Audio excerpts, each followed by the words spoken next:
Well, Friday was a great day for everybody, except maybe Tatus. Who knows about Tatus? He was off probably on his bummer. But for everybody else, it was a great day. Though it started with some tears, strangely. The first one up Friday morning was Lance. He'd had a great night. The aspirin had helped. He'd slept real well. He had no trouble getting up. He skipped the wheelchair altogether and went straight to the walker and found that he could even stand without the walker. Uh, and when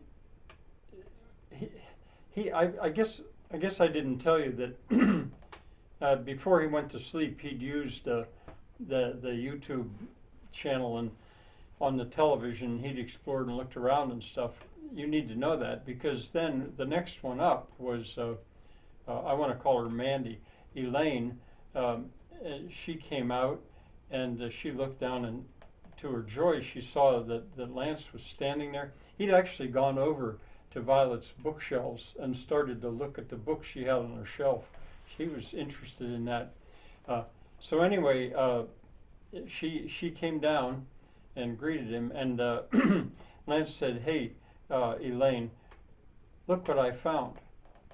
And he clicked, and here on the television were three real pretty young women in a country setting singing in some language that Lance didn't understand.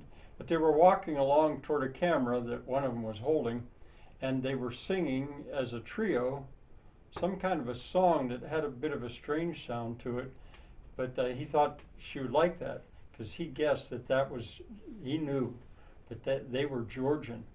Well, to his surprise, the song that they were singing, Elaine immediately joined in, and she was singing right with them.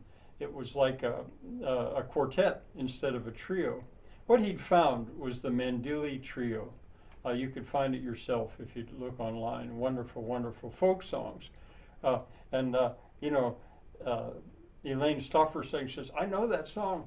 And they got to the end, and then it went on to the next one. And once again, Elaine started singing right along with him. Just sounded like she'd practiced with him. But then all of a sudden, she stopped, looked at Lance, and started to cry her heart out. And Lance didn't realize that was going to happen. But so he put his arms around her, and she put her head on her shoulder, and she cried. One thing about Elaine was she was passionate. She was passionate in all directions. She could be passionately angry, passionately happy. There's the phone. I'm going to see if I can talk through the phone ringing up there. That might be hard, but I'm going to try to do that. So anyway, this may not work. Then Violet came out. She'd heard the singing, and now she looked down, and there the two were embraced, and Mandy her Mandy was crying, but Violet knew. She knew what had happened, and she understood. So she went down, and Elaine settled down. They went in. They had breakfast. I won't say much about breakfast because Elaine was overjoyed that she could access these songs, but of course it had reminded her of her mother, whom she missed so much. But she recovered. They had breakfast, and they got ready. This was going to be the big day, or that's what Violet said. She was excited. It was going to be an outing, a field trip.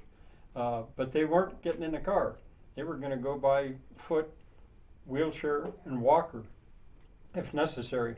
So they got all ready, and they went out the back door because there was a ramp, and they went around. And because if you go out the back door and then you out the garden there, and through the gate, you go around, there's a little alley on the left that would come back onto Astalot Street. And so that's the way they went. And it was almost like a rebirth in a way.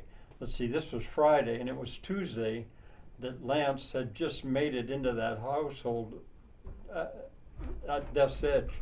But here it was Friday morning, and he was going out and feeling pretty well, although he was riding in a wheelchair, and the two ladies were pushing him along to save time. He'd do some walking later. Now, where were they going?